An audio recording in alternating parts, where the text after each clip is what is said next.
얘야 혼자 왔니? 사우나에서 어른들 사이에 끼어 조용히 서 있던 아이를 보고 강진우는 괜히 가슴이 철렁 내려앉았습니다. 저렇게 어린애가 왜 혼자 있지? 그런데 아이가 고개를 드는 순간 그는 그대로 얼어붙고 말았습니다. 아니 세상에 저 얼굴이. 그리고 잠시 뒤 찜질방 매점 앞. 하람아, 여기 앉아서 먹어. 흘리면 미끄러워. 그 목소리에 고개를 든 순간 서윤아. 죽은 줄로만 알았던 전처. 그리고 그녀 곁에는 조금 전 사우나에서 봤던 그 아이가 있었습니다. 그날 밤 강진우는 몰랐던 가족의 비극을 처음으로 마주하게 됩니다.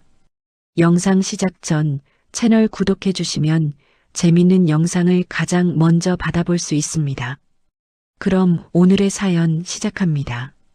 강남의 최고급 호텔 연회장 앞은 번쩍이는 검은 세단들과 수트를 차려입은 사람들로 북적거렸습니다. 성운그룹의 유일한 후계자인 강진우는 숨이 막히는 넥타이를 거칠게 잡아당기며 연회장 뒷문을 향해 빠른 걸음으로 움직였습니다. 어머니 박 회장이 정해준 정략결혼 상대를 만나야 하는 이 자리는 강진우에게 도살장이나 다름없었습니다. 강진우는 뒤를 쫓아오는 수행원들의 목소리를 뒤로 한 채 대기하던 택시에 몸을 던지듯 실었습니다. 기사님, 그냥 아무데나 가주세요. 정말 아무데나 괜찮습니다. 사람 많은 곳이면 더 좋고요. 술집이든 시장이든 공사판이든 상관없습니다. 오늘은 오늘만큼은 사람 냄새 나는 대로 좀 가주세요. 강진우가 창밖을 보며 낮게 음조렸습니다. 택시기사는 백미러로 강진우의 화려한 옷차림을 훑어보더니 서울 변두리의 낡은 재개발 지구 어귀에 차를 세웠습니다. 차에서 내린 강진우의 코끝에 매캐한 연기와 비릿한 사람 냄새가 훅 끼쳐왔습니다. 강진우는 찬 바람을 피해 눈앞에 보이는 대성 찜질방이라는 낡은 간판 아래로 발걸음을 옮겼습니다. 입구부터 눅눅한 습기와 땀 냄새가 진동했지만 강진우는 오히려 그 낯선 공기가 해방감처럼 느껴졌습니다.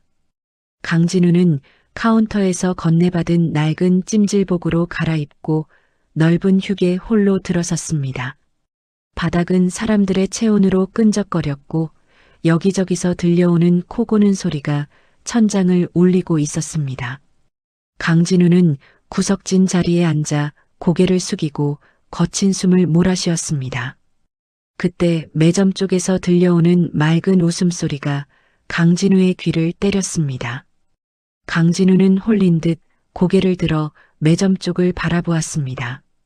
매점 카운터 안에서 땀을 닦으며 손님들에게 수건을 나눠주는 여자의 뒷모습이 보였습니다. 가녀린 어깨와 단정하게 묶어 올린 머리 모양이 강진우의 심장을 요동치게 만들었습니다. 5년 전 흔적도 없이 사라져 죽었다는 소문만 무성했던 전처 이서윤이 분명했습니다. 강진우는 입술을 파르르 떨며 자리에서 일어나 한 발짝씩 매점으로 다가갔습니다. 이서윤의 발치에는 작은 아이 하나가 쪼그리고 앉아 무언가에 열중하고 있었습니다. 5살 정도로 보이는 아이는 노란색 유치원 가방을 옆에 둔 채 하얀 구운 계란을 야무지게 까고 있었습니다. 아이의 고개가 옆으로 돌아가는 순간 강진우는 그대로 돌덩이가 된 듯 멈춰 섰습니다. 짙은 눈썹과 오똑한 콧날, 그리고 오른쪽 귓불 아래에 선명하게 박힌 작은 점까지 강진우의 얼굴을 그대로 박아 넣은 듯 했습니다. 강진우는 머릿속이 하얗게 비워지는 충격에 다리에 힘이 풀려버렸습니다. 하람아, 천천히 까야지. 손 미끄러워. 그래, 그래. 잘한다. 껍데기는 바닥에 놓지 말고 여기 봉투에 넣어야 해. 사람들 미끄러지면 다쳐. 알았지? 자, 엄마가 봉투 들고 있을게. 이서윤이 다정한 목소리로 아이를 부르며 허리를 숙였습니다. 하람이라고 불린 아이가 이서윤을 보며 환하게 웃음을 터뜨렸습니다. 강진우는 떨리는 손으로 옆에 있던 식혜 트레이를 짚었지만 중심을 잃고 그대로 바닥으로 고꾸라졌습니다. 챙그랑 소리와 함께 식혜가 바닥에 쏟아지고 얼음 조각들이 사방으로 튀었습니다. 홀 안에 있던 사람들의 시선이 일제히 강진우에게 쏠렸습니다. 소란을 느낀 이서윤이 고개를 돌려 바닥에 주저앉은 강진우를 발견했습니다. 이서윤의 눈동자가 순식간에 공포와 경악으로 물들며 손에 들고 있던 수건 뭉치가 바닥으로 떨어졌습니다. 이서윤은 본능적으로 하람의 앞을 가로막으며 아이를 자기 등 뒤로 숨겼습니다. 강진우는 바닥에 흐르는 식혜를 손으로 짚은 채 이서윤을 향해 손을 뻗었습니다. 서윤아, 이서윤 정말 너야? 내가 잘못 본 거 아니지? 네가 여기 왜 있어? 아니, 살아 있었던 거야? 나 좀 봐. 제발 나 좀 봐줘. 나야 진우야. 강진우가 쉰 목소리로 이서윤의 이름을 불렀습니다. 이서윤은 대답 대신 하람을 번쩍 들어올려 품에 꼭 껴안았습니다. 아이의 눈을 가린 이서윤은 뒷걸음질을 치며 탈의실 방향으로 달리기 시작했습니다. 강진우는 젖은 옷을 이끌고 비틀거리며 이서윤의 뒤를 쫓았습니다. 서윤아, 서윤아, 잠깐만 서봐. 도망가지 마. 나 할 말 있어. 아니, 꼭 해야 할 말이 있어. 제발 딱 한마디만, 한 번만 들어줘. 강진우가 절규하듯 외치며 복도를 가로질렀습니다. 하지만 이서윤은 이미 하람을 데리고 여탕 입구 안으로 사라진 뒤였습니다. 강진우는 여탕 문 앞에서 안전요원들에게 가로막혀 바닥에 다시 주저앉고 말았습니다. 숨을 헐떡이던 강진우의 눈에 바닥에 떨어진 파란색 공룡 장난감이 들어왔습니다. 하람이가 도망치듯 자리를 피하며 떨어뜨린 것이 분명했습니다. 강진우는 덜덜 떨리는 손으로 그 작은 장난감을 가슴에 꼭 품었습니다. 카운터 아주머니가 혀를 차며 강진우의 곁으로 다가왔습니다. 아이고, 총각. 무슨 일이야, 그렇게 난리를 치고. 저 새댁 쫓아가서 소리 지르고 말이야. 혹시 아는 사이야? 설마 잡으려고 그런 거야? 아주머니가 바닥에 물기를 닦으며 강진우를 위아래로 훑어보았습니다. 강진우는 장난감을 쥔 손에 힘을 주며 아주머니를 올려다보았습니다. 저 여자, 저기 매점에서 일하는 여자요. 이 근처에 사나요? 혼자 사는 겁니까? 그리고 아까 그 아이는 누구입니까? 강진우가 다급하게 물었습니다.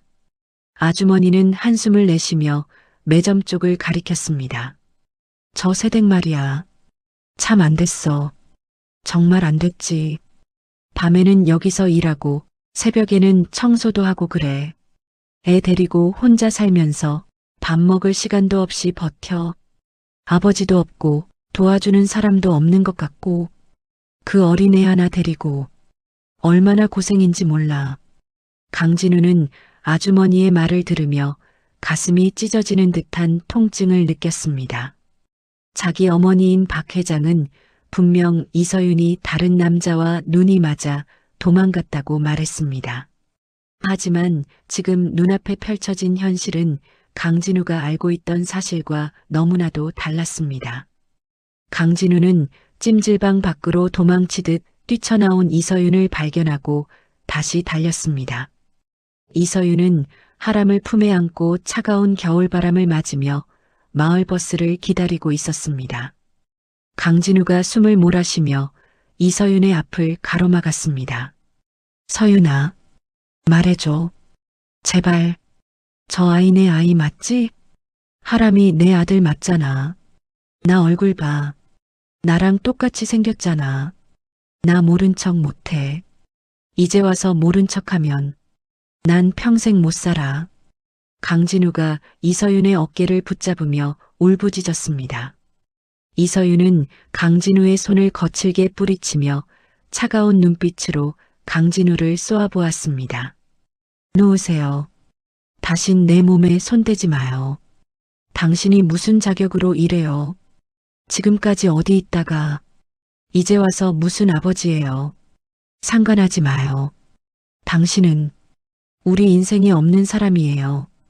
이서윤이 떨리는 목소리로 단호하게 쏘아붙였습니다. 하람은 엄마의 품에 얼굴을 묻은 채 작게 몸을 떨고 있었습니다. 그때 마침 도착한 마을버스에 이서윤이 서둘러 몸을 실었습니다. 강진우는 닫히는 버스 문을 두드리며 버스를 따라 뛰었습니다. 서윤아, 내가 잘못했어. 정말 내가 바보였어. 내 말 한 번만 더 들었어야 했는데. 내가 다 해결할게. 어머니한테도 집안에도 내가 다 말하고 다 막을게. 서윤아, 제발. 한 번만 더 기회 줘. 강진우의 외침은 요란한 버스 엔진 소리에 묻혀 흩어져 버렸습니다. 버스가 멀어지며 내뿜는 매연 속에 강진우는 홀로 남겨졌습니다. 강진우는 손바닥에 남은 작은 공룡 장난감의 감촉을 느끼며 주먹을 꽉 쥐었습니다. 5년 전 집안의 반대를 무릅쓰고 결혼했던 두 사람을 갈라놓았던 그날의 진실이 무엇인지 이제야 의문이 생겼습니다. 강진우는 어두운 밤하늘을 올려다보며 차갑게 식어가는 눈빛으로 다짐했습니다. 어머니 박 회장이 서윤에게 무슨 짓을 저질렀는지 반드시 밝혀내야만 했습니다. 강진우는 떨리는 다리를 간신히 지탱하며 다시 찜질방 건물로 들어갔습니다. 이제 성운그룹의 황태자가 아닌 한 아이의 아버지로서 강진우의 진짜 삶이 시작되고 있었습니다. 강진우는 하람이 떨어뜨린 계란 껍데기가 흩어진 매점 앞 바닥을 한참 동안이나 바라보았습니다. 눈물이 뺨을 타고 흘러내려 바닥에 식혜 얼룩 위로 떨어졌습니다. 강진우는 자신의 무지가 서윤과 하람에게 준 상처를 생각하며 가슴을 쥐어뜯었습니다. 미안하다. 정말 미안하다. 내가 몰랐다. 아니, 알려고 하지도 않았다. 서윤아, 하람아. 아빠가 너무 늦었다. 정말 미안하다. 강진우가 아무도 없는 홀에서 나지막이 은조렸습니다. 강진우는 다시는 서윤과 하람을 놓치지 않겠다고 결심하며 찜질방 로비 의자에 앉아 밤을 새울 준비를 했습니다. 겨울바람이 유리문을 흔들었지만 강진우의 가슴 속에는 뜨거운 불꽃이 타오르기 시작했습니다. 다음 날 아침 8시 강진우는 평소처럼 성운그룹 집무실로 출근하는 대신 서울 외곽에 위치한 낡은 산부인과 건물을 찾았습니다. 강진우는 병원장의 집무실 문을 예고 없이 열어젖히며 안으로 걸어 들어갔습니다. 박 원장은 갑작스러운 강진우의 등장에 들고 있던 찻잔을 바닥에 떨어뜨리며 자리에서 일어났습니다. 강진우는 책상 위에 준비해온 서류 뭉치를 거칠게 내던지며 박 원장을 매섭게 노려보았습니다. 5년 전입니다. 제 아내였던 이서윤의 불임 판정 기록 누가 조작하라고 시켰습니까? 강진우가 낮게 깔린 목소리로 박 원장을 압박했습니다. 박 원장은 떨리는 손으로 안경을 고쳤으며 시선을 회피했습니다. 강 전무님, 그게 무슨 말씀이신지. 저는 그저 의학적인 소견에 따랐을 뿐입니다. 박 원장이 말을 더듬으며 변명을 늘어놓았습니다. 강진우는 책상 너머로 몸을 숙여 박 원장의 멱살을 움켜쥐었습니다. 성운그룹에서 받은 후원금 내역과 당신이 해외로 빼돌린 비자금 장부까지 여기 다 있습니다. 당장 사실대로 말하지 않으면 당신은 오늘로 의사면허 박탈이야. 강진우의 서슬퍼런 외침에 박 원장은 결국 무릎을 꿇으며 바닥으로 무너져 내렸습니다. 박 회장님이 시키셨습니다. 이서윤 씨가 아이를 가질 수 없다는 소문을 내야 이혼을 시킬 수 있다고 하셨단 말입니다. 박 원장이 울먹이며 자백하는 순간 강진우의 가슴속에서는 뜨거운 불길이 치솟았습니다. 박 원장은 바닥을 기며 강진우의 바짓가랑이를 붙잡았습니다. 회장님 명령을 거역할 수가 없었습니다. 제발 한 번만 용서해 주십시오. 강진우는 더러운 것을 보듯 박 원장의 손을 뿌리치고 집무실을 빠져나왔습니다. 병원 복도를 걷는 강진우의 귓가에는 하람이의 웃음소리와 이서윤의 차가운 목소리가 번갈아 울려 퍼졌습니다. 한편 그 시각 성운그룹 회장실에서는 박 회장이 김 실장이 올린 보고서를 검토하고 있었습니다. 박 회장은 돋보기를 내려놓으며 싸늘한 미소를 지었습니다. 진우가 결국 그 물건을 찾아냈단 말이지? 자식이 어미의 뒤를 캐고 다니다니 참으로 가관이구나. 박 회장이 비릿한 웃음을 지으며 김 실장을 바라보았습니다. 옆에 서 있던 김 실장은 고개를 숙이며 대답했습니다. 전무님께서 박 원장을 만나 모든 사실을 확인한 것 같습니다. 조치를 취할까요? 박 회장은 책상 위에 놓인 강진우의 법인카드와 차키를 손끝으로 톡톡 건드렸습니다. 당장 진우의 모든 신용카드를 정지시켜라. 한 푼의 돈도 쓸 수 없게 만들어야 제 발로 기어들어 올 테니까. 박 회장의 서늘한 명령에 김 실장은 짧게 대답하고 방을 나갔습니다. 강진우는 주유소에서 결제가 거부된 카드를 보며 헛웃음을 터뜨렸습니다. 지갑에는 10,000원짜리 몇 장만이 남았지만 강진우는 오히려 홀가분한 표정으로 중고 자전거 한 대를 구입했습니다. 강진우는 자전거를 타고 이서윤이 살고 있는 낡은 달동네 빌라촌으로 향했습니다. 좁은 골목길을 따라 한참을 올라가자 곰팡이가 가득 핀 벽지와 녹슨 대문들이 늘어선 풍경이 나타났습니다. 강진우는 서윤의 빌라 근처 전신주 뒤에 몸을 숨기고 이서윤과 하람이를 기다렸습니다. 얼마 후 어린이집 가방을 맨 하람이가 이서윤의 손을 잡고 골목길로 들어섰습니다.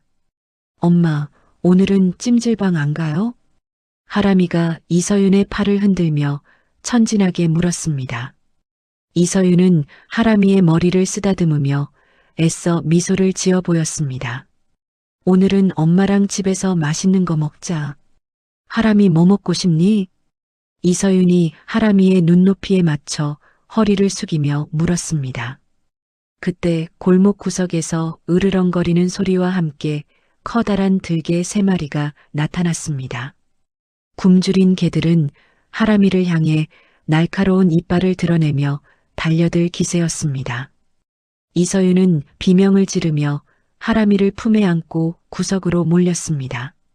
안 돼. 오지 마. 저리 가. 이서윤이 절규하며 하람이를 보호하려 몸을 웅크렸습니다.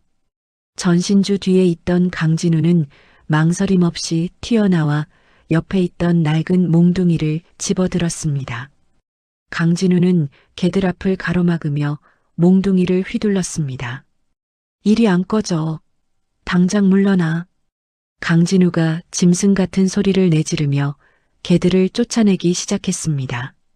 들개들은 강진우의 위세에 눌려 꼬리를 내리고 골목 밖으로 도망쳤습니다. 강진우는 개들이 사라진 것을 확인하고 거친 숨을 내쉬며 이서윤에게 다가갔습니다. 괜찮아?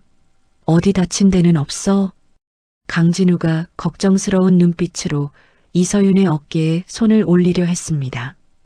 이서윤은 몸을 움츠리며 강진우의 손을 거칠게 쳐냈습니다. 당신이 왜 여기 있어? 우리 앞에 나타나지 말라고 했잖아. 이서윤이 도끼 어린 눈으로 강진우를 노려보았습니다. 하람이는 엄마의 치맛자락을 붙잡고 겁에 질린 표정으로 강진우를 바라보았습니다. 강진우는 자신의 팔에서 흐르는 피를 보며 씁쓸하게 웃었습니다. 개들에게 긁힌 상처에서 붉은 피가 소매를 적시고 있었습니다. 하람이가 다칠 뻔했잖아. 그냥 보고만 있을 순 없었어. 강진우가 상처를 가리며 나지막이 말했습니다. 이서윤은 잠시 강진우의 상처를 바라보았지만 이내 고개를 돌려버렸습니다. 당신 같은 사람이 있어야 할 곳은 이런 밑바닥이 아니야. 당장 당신의 화려한 세상으로 돌아가. 이서윤은 하람이를 데리고 빌라 안으로 서둘러 들어가 버렸습니다. 강진우는 닫힌 철문 앞에서 한참 동안이나 자리를 뜨지 못했습니다. 강진우는 빌라 1층 유리창에 붙은 반지하 방 내놓음이라는 낡은 벽보를 발견했습니다. 강진우는 주머니에 있던 명품 시계를 풀어 집주인 할머니에게 건넸습니다. 이 시계를 담보로 이 방을 빌리겠습니다. 지금 당장 입주하고 싶습니다. 집주인 할머니는 눈을 휘둥그레 뜨며 시계를 받아들고는 강진우를 반지하 방으로 안내했습니다. 방 안은 습기로 가득했고 천장에서는 물방울이 떨어지고 있었습니다. 하지만 강진우는 바닥에 신문지를 깔고 앉아 서윤의 집에서 들려오는 작은 소음들에 집중했습니다. 하람아, 골고루 먹어야지. 서윤의 목소리가 천장을 타고 강진우의 귓가에 전달되었습니다. 강진우는 어두운 방 안에서 벽에 기댄 채 작은 미소를 지었습니다. 한편 박 회장의 집무실에서는 김 실장이 새로운 보고서를 올렸습니다. 전무님께서 서윤 씨가 살고 있는 빌라의 반지하로 이사하셨습니다. 박 회장은 찻잔을 탁자에 거칠게 내려놓으며 얼굴을 찌푸렸습니다. 고귀한 성운그룹의 핏줄이 그까짓 여자 때문에 쥐구멍으로 기어들어갔단 말이지. 박 회장이 주먹을 꽉 쥐며 부르르 떨었습니다. 박 회장은 옆에 있던 부동산 개발 계획 서류를 집어들었습니다. 김 실장, 저 빌라가 포함된 구역을 이번 재개발 철거 대상 1순위로 지정해라. 서윤이가 제 발로 길바닥에 나앉게 만들어야겠다. 박 회장의 잔인한 명령에 김 실장은 차가운 표정으로 서류를 챙겼습니다. 며칠 뒤 이서윤은 빌라 대문에 붙은 강제 철거 공고문을 발견했습니다. 공고문에는 2주 안에 집을 비우지 않으면 강제 집행에 들어간다는 문구가 선명하게 적혀 있었습니다. 이서윤은 공고문을 뜯어내며 힘없이 바닥으로 주저앉았습니다. 하람아, 이제 우린 어디로 가야 하니? 이서윤이 얼굴을 감싸 쥐고 소리 없이 눈물을 흘렸습니다. 반지하 창문 너머로 서윤의 울음소리를 들은 강진우는 주먹을 불끈 쥐었습니다. 강진우는 자신의 어머니가 보낸 이 잔혹한 경고장을 노려보며 결심을 굳혔습니다. 이제는 도망치는 대신 정면으로 맞서서 사랑하는 이들을 지켜내야만 했습니다. 강진우는 어두운 반지하 방을 나와 계단을 오르며 서윤의 집 문 앞으로 다가갔습니다. 서윤의 슬픔이 가득 찬 그 문 너머로 강진우의 그림자가 길게 드리워졌습니다. 일주일 뒤 오후 서윤의 낡은 빌라 앞 골목에 번쩍이는 은색 세단 한 대가 멈춰 섰습니다. 차 문이 열리고 세련된 정장 차림의 남자인 지훈이 선글라스를 벗으며 내렸습니다. 지훈은 익숙한 듯 빌라 계단을 올라 서윤의 집 초인종을 눌렀습니다. 반지하 창문 틈으로 이 광경을 지켜보던 강진우는 타오르는 질투심에 주먹을 꽉 쥐었습니다. 엄마, 지훈 삼촌 왔어요. 하람이가 현관문까지 달려나와 지훈을 반갑게 맞이하는 소리가 천장을 타고 강진우의 귓가에 박혔습니다. 강진우는 벽에 머리를 기대며 낮은 신음소리를 내뱉었습니다. 지훈 삼촌이 하람이 선물 사왔는데 우리 강아지 그동안 잘 있었니? 지훈이 하람이를 번쩍 안아 올리며 다정하게 말했습니다. 서윤이 환한 미소를 지으며 지훈에게 시원한 물 한 잔을 건넸습니다. 오빠 바쁠 텐데 여기까지 어쩐 일이야? 서윤이 지훈의 맞은편에 앉으며 부드럽게 물었습니다. 강진우는 오빠라는 호칭에 눈을 부릅뜨며 당장이라도 위층으로 뛰어 올라가고 싶은 충동을 간신히 억눌렀습니다. 강진우는 개인 비서에게 전화를 걸어 지훈의 정체를 수색하라고 명령했습니다. 얼마 지나지 않아 지훈이 강진우의 고등학교 동창이자 과거 서윤을 짝사랑했던 인물이라는 보고가 들어왔습니다. 지훈은 현재 성운그룹 같은 거대 기업의 횡포를 막아주는 유명한 인권 변호사로 활동하고 있었습니다. 지훈이 가방에서 두툼한 서류 뭉치를 꺼내 탁자 위에 올려놓으며 진지한 표정을 지었습니다. 서윤아, 성운그룹이 너한테 저지른 일들, 이제 법적으로 갚아줄 때가 됐어. 박 회장이 조작한 기록들, 내가 다 찾아낼 수 있어. 지훈이 서윤의 손을 지그시 잡으며 힘주어 말했습니다. 서윤은 잠시 망설이다가 지훈의 손을 조심스럽게 맞잡았습니다. 오빠만 믿을게. 하람이만 안전하다면 나는 뭐든 할 수 있어. 서윤이 결연한 의지를 보이며 대답했습니다. 그때 빌라 복도에서 거친 발소리와 함께 덩치 큰 사내들이 들이닥쳤습니다. 박 회장의 지시를 받은 경호원들이 서윤의 집 문을 발로 차며 안으로 밀고 들어왔습니다. 이서윤 씨, 박 회장님이 마지막 기회를 주겠다고 하십니다. 당장 짐 싸서 조용히 외국으로 떠나시죠. 검은 양복을 입은 사내가 서윤을 위협하며 차갑게 말했습니다. 하람이가 겁에 질려 서윤의 치맛자락을 붙잡고 울먹이기 시작했습니다. 지훈이 사내들 앞을 가로막으며 서류를 높이 들어 보였습니다. 당신들 지금 주거침입에 협박죄까지 저지르고 있는 거야. 당장 나가지 않으면 경찰에 신고하겠어. 지훈이 호통을 치며 사내들을 밀어내려 했습니다. 하지만 사내들은 지훈을 비웃으며 지훈의 멱살을 잡아 벽으로 밀어붙였습니다. 그 순간 현관문이 부서질 듯 열리며 강진우가 번개처럼 나타났습니다. 강진우는 지훈의 멱살을 잡은 사내의 팔목을 꺾으며 차가운 분노를 쏟아냈습니다. 내 허락 없이 누구 마음대로 이 문턱을 넘는 거야? 당장 내 눈앞에서 사라져. 강진우가 짐승 같은 포효를 내지르며 사내들을 하나둘씩 복도 바닥으로 내동댕이 쳤습니다. 경호원들은 강 전무의 갑작스러운 등장에 당황하며 뒷걸음질을 쳤습니다. 강진우는 바닥에 떨어진 사내의 휴대전화를 집어들어 박 회장에게 직접 전화를 걸었습니다. 어머니, 지금 제 인내심을 시험하시는 겁니까? 한 번만 더 서윤이와 하람이 건드리면 저도 가만히 있지 않겠습니다. 강진우가 전화기 너머의 박 회장에게 서늘한 경고를 날렸습니다. 전화기 저편에서 박 회장의 싸늘한 웃음소리가 들려왔습니다. 진우야, 네가 감히 애미를 협박하는 거냐? 후계자 자리를 포기하겠다는 뜻으로 받아들이마. 박 회장이 전화를 툭 끊어버리자 강진우는 휴대전화를 벽에 던져 박살을 냈습니다. 서윤은 강진우의 도움을 받았음에도 불구하고 여전히 차가운 눈빛으로 강진우를 바라보았습니다.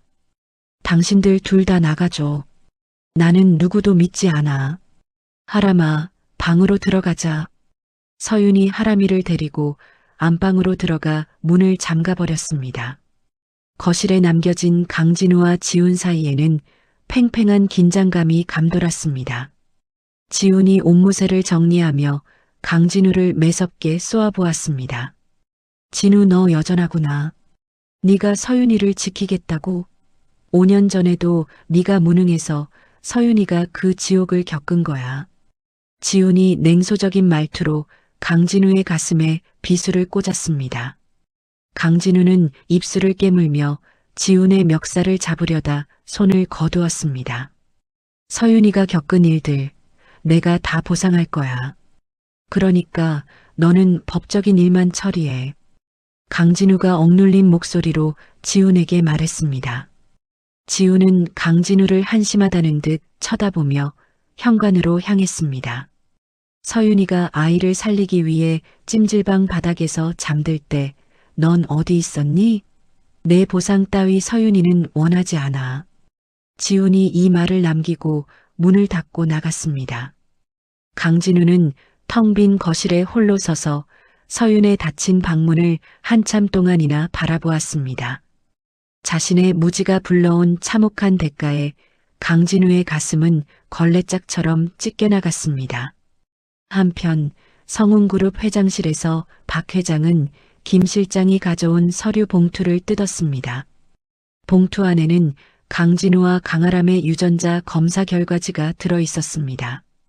박 회장은 결과지를 확인하는 순간 손끝을 미세하게 떨었습니다. 친자 일치 확률 99.9%. 하람이가 자신의 친손자라는 사실이 명확하게 찍혀 있었습니다. 박 회장은 눈을 가늘게 뜨며 결과지를 구겨 쓰레기통에 던져버렸습니다. 내 핏줄이 그 천한 여자 손에서 자라게 둘 순 없지. 김 실장, 하람이를 데려올 준비를 해라. 박 회장이 도끼 어린 미소를 지으며 새로운 계획을 지시했습니다. 어두운 방 안에서 이 사실을 모르는 서윤은 잠든 하람이의 손을 꼭 잡고 눈물을 흘리고 있었습니다. 강진우는 빌라 옥상으로 올라가 밤하늘을 보며 하람이의 공룡 장난감을 만지작거렸습니다.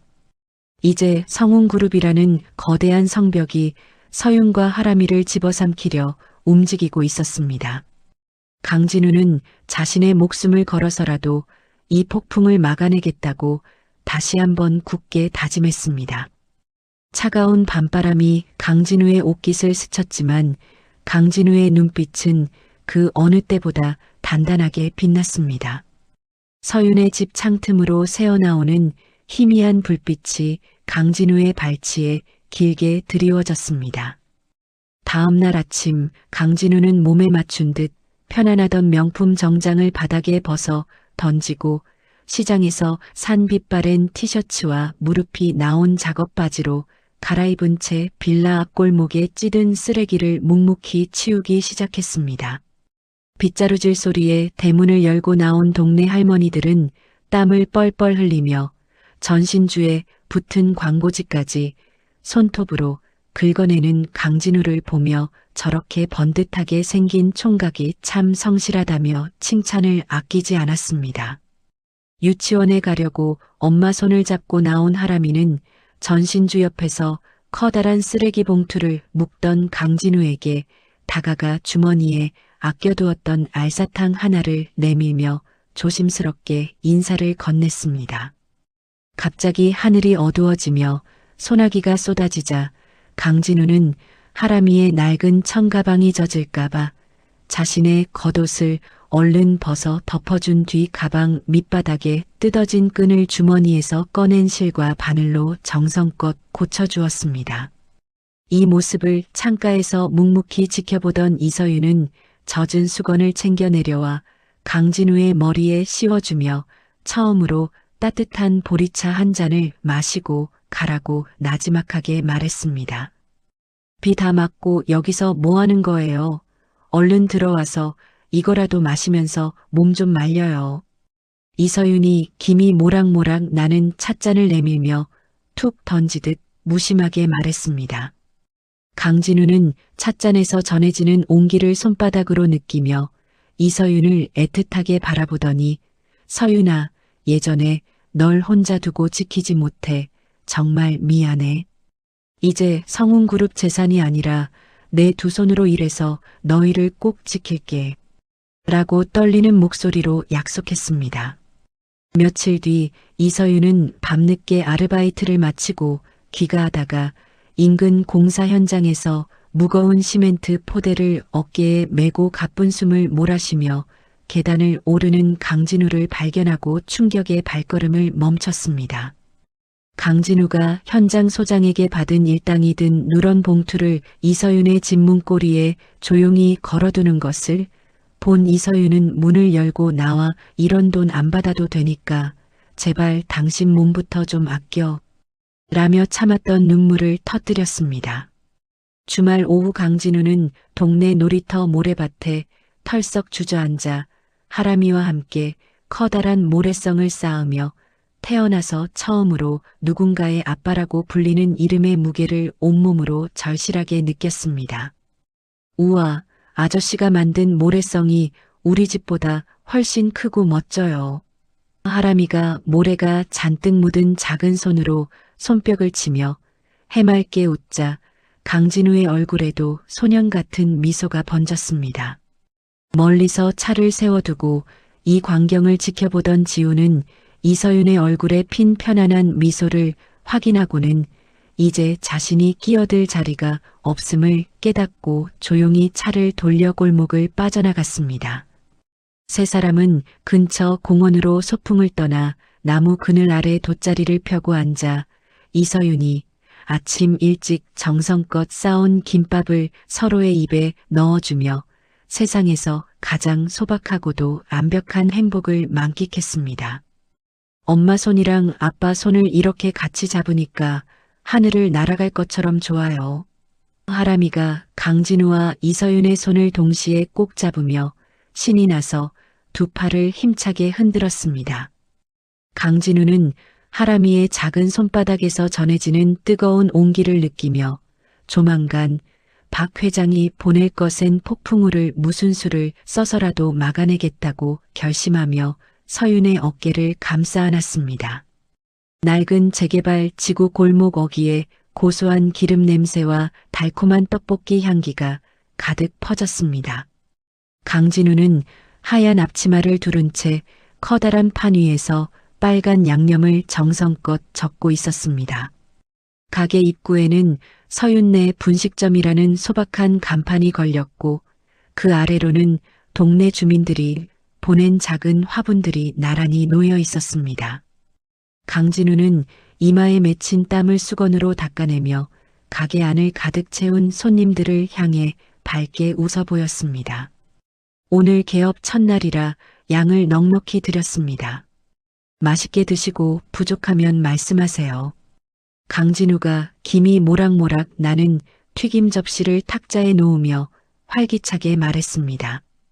시장 상인회 회장은 어묵 국물을 한 모금 마시더니 엄지손가락을 치켜 세웠습니다. 옆에 앉아있던 동네 할머니는 강진우의 손을 꼭 잡으며 이렇게 싹싹한 청년은 처음 본다고 칭찬을 아끼지 않았습니다. 지우는 가게 구석자리에 앉아 이 광경을 흐뭇하게 지켜보다가 서윤에게 서류 봉투 하나를 내밀었습니다. 서윤아, 이건 내가 따로 준비한 거야. 박 회장 비리를 입증할 결정적인 자료들이니까 잘 보관해둬. 지훈이 안경을 고쳤으며 진중한 목소리로 서윤에게 말했습니다. 서윤은 지훈에게 고마움을 표시하며 봉투를 앞치마 주머니에 소중히 넣었습니다. 그때 하람이가 유치원 가방을 맨 채 가게 문을 열고 힘차게 뛰어들어왔습니다. 아빠, 나 오늘 유치원에서 그림 그리기 1등 했어요. 하람이가 강진우의 허리를 꽉 껴안으며 큰 소리로 외쳤습니다. 강진우는 하던 일을 멈추고 하람이를 번쩍 들어올려 품에 꼭 안았습니다. 처음으로 들려온 아빠라는 단어에 강진우의 눈시울이 순식간에 붉어졌습니다. 우리 하람이가 정말 대단하구나. 아빠가 세상에서 제일 맛있는 떡볶이 만들어줄게. 강진우가 하람이의 볼에 입을 맞추며 떨리는 목소리로 대답했습니다. 서윤은 그 모습을 보며 참았던 눈물을 훔치고는 하람이의 가방을 받아 정리했습니다. 가게 분위기가 한창 무르익을 무렵 검은 정장을 입은 김 실장이 가게 문을 열고 들어왔습니다. 김 실장은 주위의 시선을 아랑곳하지 않고 강진우의 앞으로 다가와 두툼한 가죽 지갑을 내밀었습니다. 전무님, 회장님께서 보내셨습니다. 이 안에는 정지되었던 모든 카드와 백지 수표가 들어 있습니다. 지금이라도 돌아오시지요. 김 실장이 무표정한 얼굴로 강진우의 손에 지갑을 쥐어주려 했습니다. 강진우는 김 실장이 내민 지갑을 차갑게 쳐다보더니 주방 가위를 집어들었습니다. 강진우는 손님들이 보는 앞에서 지갑 속의 신용카드들을 망설임 없이 조각조각 잘라버렸습니다. 어머니께 전해드려. 나는 이제 성운그룹의 전무가 아니라 하람이 아빠 강진우로 살 거라고 말이야. 강진우가 잘린 카드 조각들을 김 실장의 가슴팍에 던지듯 내려놓으며 서늘하게 말했습니다. 김 실장은 당황한 기색을 보였지만 이내 고개를 숙이고 가게 밖으로 물러났습니다. 가게 안은 잠시 정적이 흘렀으나 이내 주민들의 박수 소리와 환호성으로 가득 찼습니다. 영업을 모두 마친 늦은 밤 강진우는 가게 앞마당에 하얀 천을 걸고 빔 프로젝터를 설치했습니다. 서윤은 갓 튀겨낸 팝콘과 시원한 음료를 들고 나와 강진우 옆에 나란히 앉았습니다. 하람이는 강진우와 서윤의 무릎 사이에 자리를 잡고 누워 하늘거리는 화면을 바라보았습니다. 밤바람이 시원하게 불어오고 화면 속에서는 따뜻한 가족 영화가 흘러나왔습니다. 진우 씨, 우리 정말 다시 시작할 수 있을까요? 서윤이 강진우의 어깨에 머리를 기대며 조심스럽게 물었습니다. 강진우는 서윤의 어깨를 감싸 안으며 힘주어 대답했습니다. 내가 꼭 그렇게 만들 거야. 이제 누구도 우리를 갈라놓지 못하게 내가 지킬게. 서윤은 강진우의 품으로 깊숙이 파고들며 5년 만에 처음으로 평온한 잠을 청했습니다. 하람이는 영화 속 주인공의 대사를 따라하며 강진우의 손가락을 꼭 잡고 잠들었습니다. 세 사람 위로 쏟아지는 달빛은 마치 이들의 앞날을 축복하는 것처럼 눈부시게 빛났습니다. 강진우는 잠든 두 사람의 얼굴을 번갈아 보며 생애 가장 완벽한 행복이 무엇인지 깨달았습니다. 하지만 평화롭던 시간도 잠시 서윤의 핸드폰이 거칠게 진동하기 시작했습니다. 강진우는 서윤이 깰까봐 서둘러 핸드폰을 집어들었습니다. 화면에는 발신번호 표시 제한으로 온 짧은 문자 메시지가 떠 있었습니다. 꿈에서 깨어날 시간이다. 내일 아침 내 아들을 보러 가마. 박 회장의 서늘한 음성이 들리는 듯한 문자를 보는 순간 강진우의 표정이 딱딱하게 굳었습니다. 강진우는 핸드폰을 꽉 쥐고 어두운 골목 끝을 매서운 눈빛으로 노려보았습니다. 행복의 정점에서 찾아온 불길한 예감이 강진우의 가슴을 차갑게 식혔습니다. 햇살이 따스하게 내리쬐는 일요일 아침, 이서윤은 모처럼 하람이에게 맛있는 고기 반찬을 해주겠다며 장바구니를 챙겨들고 인근 시장으로 발걸음을 옮겼습니다. 강진우는 가게 문을 열기 전 수건으로 탁자를 닦으며 콧노래를 흥얼거렸고 하람이는 가게 구석 평상에서 공룡 장난감을 가지고 놀며 평화로운 시간을 보내고 있었습니다. 그때 가게 앞에 검은색 벤 차량 2대가 급제동하며 멈춰 섰고 단정한 정장 차림의 여자와 덩치 큰 사내들이 서류 가방을 든 채 가게 안으로 성큼성큼 들어왔습니다. 자신을 아동보호기관에서 나온 사회복지사라고 소개한 여자는 강진우의 코앞에 조작된 아동방임 및 학대 신고서를 들이밀며 차갑게 말했습니다. 강아람 군의 주거 환경과 양육 상태가 부적절하다는 신고가 접수되었습니다. 지금 즉시 아이를 저희와 함께 임시보호시설로 인계해야 합니다. 강진우는 말도 안 되는 소리라며 여자의 앞을 가로막았지만 뒤에 서 있던 사내들이 강진우의 양팔을 거칠게 붙잡아 벽으로 밀어붙이며 제압했습니다. 이거나 너희 정체가 뭐야? 하람아, 안방으로 뛰어들어가. 강진우가 얼굴이 벌겋게 달아오른 채 고함을 치며 발버둥을 쳤습니다.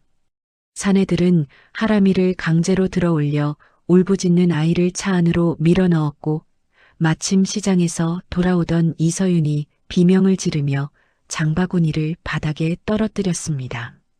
하람아, 안 돼. 내 아들 내놔. 이서윤이 멀어지는 차를 향해 달려가다 바닥에 고꾸라졌고 무릎이 깨져 피가 흐르는지도 모른 채 흙바닥을 손톱으로 긁으며 절규했습니다. 강진우는 겨우 사내들을 뿌리치고 길가에 세워둔 오토바이에 올라타 차를 추격하기 시작했지만 교차로에서 대기하고 있던 거대한 덤프트럭이 갑자기 길을 막아서며 강진우의 앞길을 차단했습니다.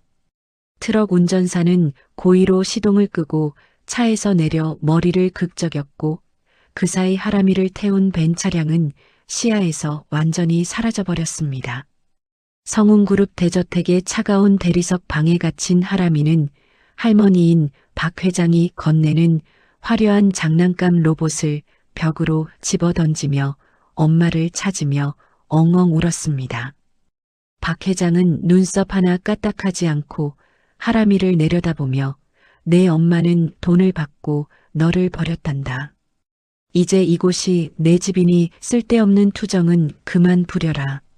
라며 싸늘한 거짓말을 내뱉었습니다. 그 시각 뉴스에서는 성운그룹 후계자의 숨겨진 아들이라는 자막과 함께 이서윤이 과거에 돈을 요구하며 아이를 유괴했다는 악의적인 폭로 기사가 쏟아지기 시작했습니다. 강진우는 성운그룹 본관 로비에 들이닥쳐 보안 요원들을 밀치고 박 회장 나오라고 해. 내 아들 어디에 숨겼어? 라고 외치다 결국 경찰에 연행되어 차가운 유치장에 갇히고 말았습니다. 이서윤은 대저택 철문 앞에 무릎을 꿇고 앉아 어머님, 제발 한 번만 하람이를 보게 해주세요. 아이가 아파요. 라며 밤새도록 문을 두드렸지만 돌아오는 것은 차가운 정적뿐이었습니다. 지우는 법원을 뛰어다니며 긴급 가처분 신청을 냈지만 박 회장의 손길이 닿은 법조계 인사들은 절차상의 이유를 들어 서류를 계속해서 반려하며 시간을 끌었습니다. 하람이는 극심한 스트레스로 인해 이틀째 아무것도 먹지 못한 채 고열에 시달리며 신음했고 박 회장은 아이의 상태보다 가문의 체면을 위해 주치의에게 입막음을 지시했습니다. 유치장에서 풀려난 강진우는 초췌한 얼굴로 지훈을 만나 이제 방법은 하나뿐이야. 어머니가 가장 소중하게 여기는 성운그룹을 무너뜨려야 하람이를 돌려줄 거야. 라며 결연한 눈빛으로 말했습니다. 이서윤은 창백해진 안색으로 강진우의 손을 꼭 잡으며 진우 씨, 우리 하람이 꼭 살려야 해. 그곳은 아이에게 지옥이야. 라고 말하며 눈물을 훔쳤습니다. 강진우는 예전에 몰래 복사해 두었던 박 회장의 비자금 장부와 불법 경영 승계 관련 파일이 담긴 USB를 꺼내 들며 최후의 진격을 준비했습니다. 어두운 밤 비밀 별장에 갇힌 하람이는 창문에 뜬 달을 보며 아빠가 구하러 올 거야. 엄마가 기다리고 있을 거야. 라고 작은 목소리로 읊조리며 잠이 들었습니다. 강진우는 서윤의 어깨를 감싸 안으며 내일 아침이면 모든 게 끝날 거야. 박 회장이 쌓아 올린 가짜 성벽을 내가 직접 허물어뜨릴게. 라고 낮은 목소리로 다짐했습니다. 차가운 밤바람이 빌라 골목을 휩쓸고 지나갔지만 두 사람의 가슴 속에는 아이를 향한 뜨겁고도 처절한 투지가 타오르고 있었습니다. 새벽 공기가 서늘하게 감도는 성운그룹 본사 대회의실 앞은 긴장감이 감돌았습니다. 강진우는 며칠 밤을 지샌 탓에 눈이 붉게 충혈되었지만 눈빛만큼은 서슬 퍼런 칼날처럼 빛나고 있었습니다. 강진우의 손에는 박금자 회장의 모든 치부가 담긴 작은 USB 하나가 꽉 쥐어져 있었습니다. 강진우는 회의실 문을 거칠게 열고 안으로 걸어 들어갔습니다. 대회의실 안에는 박금자 회장의 신복들과 이사진들이 당황한 표정으로 강진우를 바라보았습니다. 강 전무, 지금 여기가 어디라고 함부로 들어오는 거야? 박금자 회장의 사촌 동생인 박 이사가 자리에서 벌떡 일어나 고함을 쳤습니다. 강진우는 대답 대신 단상 앞으로 걸어가 USB를 컴퓨터에 꽂았습니다. 대형 화면 위로 박금자 회장이 비자금을 조성한 통장 내역과 불법으로 경영권을 승계하려 했던 계약서들이 쏟아져 나왔습니다. 이게 다 뭡니까? 박금자 회장님이 그동안 우리 몰래 이런 짓을 벌였다는 말입니까? 중립을 지키던 원로 이사들이 화면을 가리키며 웅성거리기 시작했습니다. 강진우는 마이크를 잡고 떨리는 목소리로 입을 열었습니다. 이것뿐만이 아닙니다. 박금자 회장은 자신의 친손자를 납치해서 비밀 별장에 감금하고 있습니다. 이것이 여러분이 모시는 회장의 진짜 모습입니다. 강진우의 폭로에 회의실 안은 순식간에 아수라장이 되었습니다. 박 이사는 당황해서 김 실장을 찾았지만 김 실장은 이미 강진우의 기세에 눌려 고개를 숙이고 있었습니다. 강진우는 품에서 하얀 봉투 하나를 더 꺼내 탁자 위에 올려놓았습니다. 저는 오늘 이 시간부로 성운그룹의 모든 지분을 사회에 환원하고 경영권을 완전히 포기하겠습니다. 더러운 돈으로 쌓아 올린 왕관 따위는 필요 없습니다. 강진우의 폭탄 선언에 이사들은 입을 다물지 못하고 서로의 얼굴만 쳐다보았습니다. 강진우는 회의실을 빠져나오며 지훈에게 전화를 걸었습니다. 지훈아, 지금이야. 경찰들과 함께 별장으로 출발해. 지훈은 이미 별장 근처에서 대기하며 경찰들과 작전을 짜고 있었습니다. 강진우는 대기하던 차에 올라타 이서윤의 손을 꼭 잡았습니다. 서윤아, 조금만 기다려. 이제 곧 하람이 데려올 수 있어. 이서윤은 눈물을 흘리며 고개를 끄덕였습니다. 진우 씨, 하람이가 무서워하고 있을 텐데 어떡해. 빨리 가주세요. 강진우는 엑셀을 강하게 밟으며 경기도 외곽의 비밀 별장을 향해 달렸습니다. 별장 정문 앞에는 박금자 회장이 고용한 경호원들이 삼엄한 경비를 서고 있었습니다. 강진우는 차에서 내려 경찰들과 함께 정문을 밀어붙였습니다. 강 전무님, 이러시면 안 됩니다. 회장님 명령 없이는 아무도 못 들어갑니다. 경호원들이 앞을 가로막았지만 강진우는 주먹을 휘둘러 그들을 밀쳐냈습니다. 지우는 옆에서 공무집행 방해죄를 언급하며 경찰들의 진입을 도왔습니다. 강진우는 별장 현관문을 발로 차서 부수고 안으로 뛰어들어갔습니다. 하람아, 하람아, 아빠 여기 있어. 강진우가 2층 복도를 달리며 아이의 이름을 미친 듯이 불렀습니다. 복도 끝 방 안에서 하람이의 자지러지는 울음소리가 들려왔습니다. 강진우는 굳게 잠긴 방문을 어깨로 들이받아 열어젖혔습니다. 방 안에는 하람이가 곰 인형을 꼭 껴안은 채 구석에 웅크리고 앉아 울고 있었습니다. 강진우는 바닥에 무릎을 꿇고 하람이를 품에 꽉 안았습니다. 미안해, 하람아. 아빠가 너무 늦었지. 이제 괜찮아. 아빠랑 엄마랑 집에 가자. 강진우가 하람이의 등을 토닥이며 뜨거운 눈물을 쏟아냈습니다. 하람이는 강진우의 목을 껴안고 서럽게 울음을 터뜨렸습니다. 아빠, 나 무서웠어. 할머니가 엄마 다시는 못 본다고 그랬단 말이야. 뒤늦게 방으로 들어온 이서윤은 하람이를 보고 그 자리에 주저앉아 통곡했습니다. 이서윤은 하람이의 얼굴 여기저기에 입을 맞추며 아이를 품에서 놓지 않았습니다. 하람아, 미안해. 엄마가 다시는 우리 아들 혼자 안 둘게. 정말 미안해. 세 식구는 별장의 차가운 바닥 위에서 서로를 붙잡고 한참 동안 오열했습니다. 지우는 그 모습을 지켜보며 눈시울이 붉어진 채 밖으로 나가 상황을 정리했습니다. 한편 그 시각 박금자 회장은 해외 도피를 위해 인천공항 게이트 앞에 서 있었습니다. 박금자 회장은 초조하게 시계를 보며 김 실장에게 전화를 걸었습니다. 김 실장, 어떻게 됐어? 차는 준비됐냐고 묻잖아.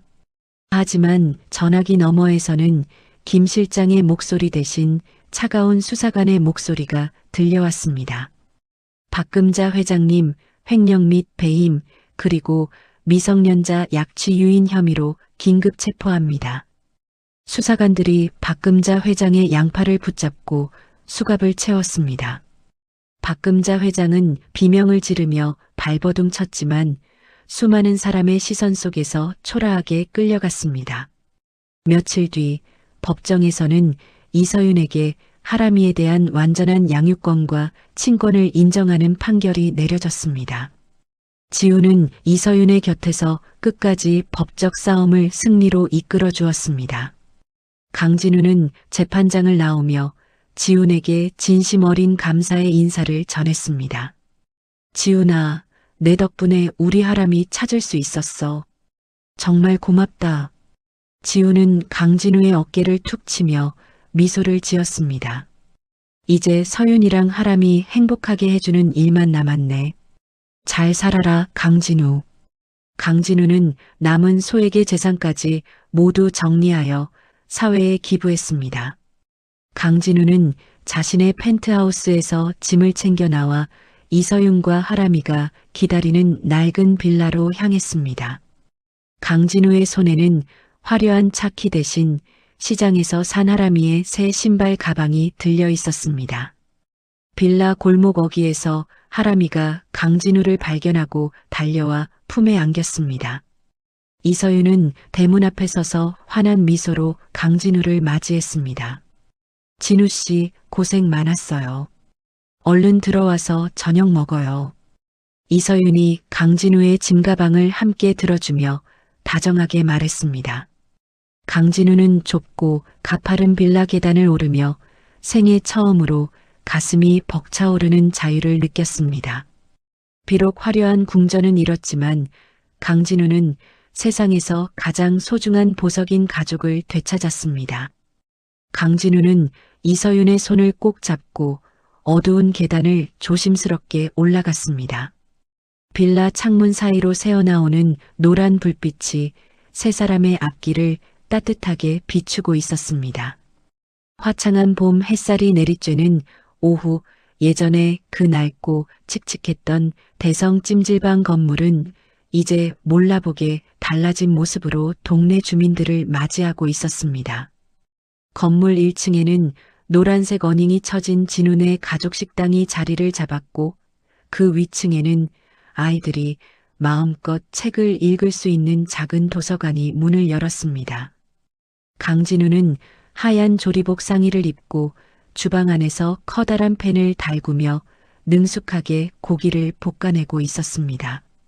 이마에 송골송골 맺힌 땀을 수건으로 닦아낸 강진우가 쟁반에 정성껏 담긴 음식을 들고 홀로 나왔습니다. 할머니, 오늘도 계란 하나 서비스로 더 드렸습니다. 천천히 많이 드세요. 강진우가 단골 할머니의 탁자에 접시를 내려놓으며 싹싹하게 인사를 건넸습니다. 식당 한쪽에서 노트북을 보며 쇼핑몰 주문 내역을 확인하던 이서윤이 고개를 들어 강진우를 바라보았습니다. 진우 씨, 벌써 점심 손님이 다 찼네요. 내가 서빙 좀 도와줄까요? 이서윤이 안경을 벗으며 자리에서 일어나려 하자 강진우가 얼른 손사래를 쳤습니다.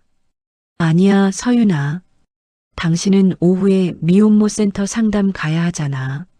이건 내가 금방 할 수 있어. 강진우가 이서윤의 어깨를 가볍게 누르며 다정하게 대답했습니다. 이서윤은 쇼핑몰 사업뿐만 아니라 자신과 비슷한 아픔을 겪는 여성들을 돕는 센터 운영까지 맡아 누구보다 바쁜 하루를 보내고 있었습니다. 그때 식당 문이 활기차게 열리며 노란색 유치원 가방을 맨 하람이가 뛰어들어왔습니다. 우리 아빠 대장님, 나왔어요. 하람이가 강진우의 다리를 꽉 껴안으며 큰 소리로 외쳤습니다. 강진우는 하람이를 번쩍 들어 올려 공중에서 한 바퀴를 휙 돌려주었습니다. 우리 하람이 왔구나. 오늘 도서관에서 친구들이랑 재미있게 놀았니? 강진우가 하람이의 볼에 비비며 소리내어 웃었습니다. 하람이는 강진우의 조리모를 만지작거리며 자랑스럽게 말했습니다. 응, 내가 우리 아빠가 요리하는 슈퍼맨이라고 친구들한테 다 자랑했단 말이에요. 가게 안의 손님들은 하람이의 귀여운 모습에 너나 할 것 없이 웃음을 터뜨렸습니다. 지훈이 손님들 틈에서 가방을 들고 나타나 빈자리에 앉았습니다. 슈퍼맨 아빠가 만든 떡볶이 나도 한 접시 줘야지. 하람아, 삼촌 보고 싶었어? 지훈이 하람이에게 장난스럽게 윙크를 건넸습니다. 지훈은 이제 변호사 일을 하며 주말마다 이곳에 들러 가족과 같은 정을 나누는 든든한 친구가 되어 있었습니다. 강진우는 지훈에게 시원한 얼음물 한 잔을 내밀며 자리에 앉았습니다. 어제 박 회장님, 아니, 어머니 유해를 바다에 뿌리고 왔어. 이제 정말 모든 게 끝난 것 같다. 강진우가 먼 창밖을 보며 나지막이 은조렸습니다. 박 회장은 구치소에서 건강이 급격히 악화되어 보석 허가를 받았지만 결국 아무도 찾지 않는 병실에서 쓸쓸하게 눈을 감았습니다. 이서윤은 강진우의 손을 지그시 맞잡으며 조용히 위로했습니다. 고생 많았어, 진우 씨. 이제 어머니도 하늘에서는 평안하시길 빌어드리자. 강진우는 고개를 끄덕이며 이서윤의 손바닥에서 느껴지는 온기에 마음을 기댔습니다. 지우는 그들의 손을 보며 흐뭇한 미소를 짓더니 가방에서 두툼한 서류 봉투를 꺼냈습니다. 성운그룹 전문 경영인 체제가 완전히 자리를 잡았어. 박 회장님이 남긴 유산도 너희 뜻대로 장학재단에 잘 기부됐고, 지훈이 사무적인 말투를 거두고 진심 어린 축하의 인사를 건넸습니다. 강진우는 이제 성운그룹이라는 거대한 배경 대신 자신의 땀으로 일궈낸 식당의 앞치마가 훨씬 더 자랑스러웠습니다. 식당 영업을 마친 늦은 밤, 세 식구는 나란히 앉아 찜질방에서 처음 마주쳤던 그날의 이야기를 나누었습니다. 하람아, 그때 아빠가 식혜에 엎질러서 엉덩방아 찧은 거 기억나니? 강진우가 하람이의 머리를 쓰다듬으며 물었습니다. 하람이는 구운 계란을 까서 이서윤의 입에 넣어주며 대답했습니다. 응, 그때 아빠가 너무 바보 같아서 내가 웃으려다가 참았단 말이야. 식당 안에는 세 사람의 웃음소리가 밤 공기를 타고 은은하게 퍼져나갔습니다. 강진우는 주머니에서 작은 상자 하나를 꺼내 이서윤 앞에 조심스럽게 놓았습니다. 상자 안에는 화려한 다이아몬드 대신 강진우가 직접 은을 두드려 만든 소박한 반지가 들어 있었습니다. 서윤아, 5년 전에는 내가 껍데기뿐인 남자였지만 이제는 당신이랑 하람이만 바라보는 진짜 남자가 되고 싶어. 나랑 다시 결혼해 줄래? 강진우가 떨리는 손으로 반지를 꺼내 이서윤의 네 번째 손가락에 조심스럽게 끼워 주었습니다. 이서윤은 눈시울을 붉히며 자신의 손가락에 끼워진 은반지를 한참 동안 내려다보았습니다. 고마워요, 진우 씨. 이제 우리 헤어지지 말고 꼭 붙어 살아요. 이서윤이 강진우의 어깨에 머리를 기대며 화답했습니다. 하람이는 아빠와 엄마의 손을 포개어 그 위에 자신의 작은 손을 올렸습니다. 우리 이제 맨날 같이 찜질방 가고 계란도 먹는 거예요? 약속? 강진우는 하람이의 새끼손가락에 자신의 손가락을 걸며 굳게 약속했습니다. 식당 밖에는 어느덧 봄비가 촉촉하게 내리며 마른 땅을 적시고 있었습니다. 찜질방의 차가운 바닥에서 시작된 이들의 기적 같은 인연은 이제 단단한 뿌리를 내린 나무가 되어가고 있었습니다. 강진우는 가게 불을 끄고 이서윤, 하람이와 함께 좁은 골목길을 나란히 걸어갔습니다. 길가에 핀 작은 들꽃들이 달빛 아래서 은은하게 향기를 내뿜고 있었습니다. 화려한 보석과 높은 왕관보다 훨씬 더 빛나는 것은 사랑하는 이의 손을 잡고 걷는 지금 이 순간임을 강진우는 잘 알고 있었습니다. 세 사람의 그림자가 하나로 합쳐져 골목 끝으로 길게 늘어났습니다. 어제보다 더 찬란할 내일의 태양을 기다리며 강진훈의 가족의 이야기는 따뜻한 온기로 가득 채워졌습니다. 오늘 우리는 화려한 왕관을 스스로 내려놓고 소박한 앞치마를 선택한 한 남자의 이야기를 함께 나누었습니다. 재벌이라는 화려한 이름표보다 아빠와 남편이라는 평범한 이름이 더 눈부시게 빛나는 순간을 보며 여러분은 어떤 생각을 하셨나요? 인생이라는 긴 여정을 지나오며 우리를 정말 웃게 만드는 건 수천억의 재산보다 찜질방에서 두런두런 나눠 먹는 계란 한 알, 그리고 내 어깨에 기댄 가족의 따뜻한 온기가 아닐까 싶습니다. 진우 씨 가족이 보여준 것처럼 진정한 기적은 멀리 있는 것이 아니라 우리가 사랑하는 사람을 위해 나 자신을 기꺼이 낮추는 그 마음 속에 있는 것 같습니다.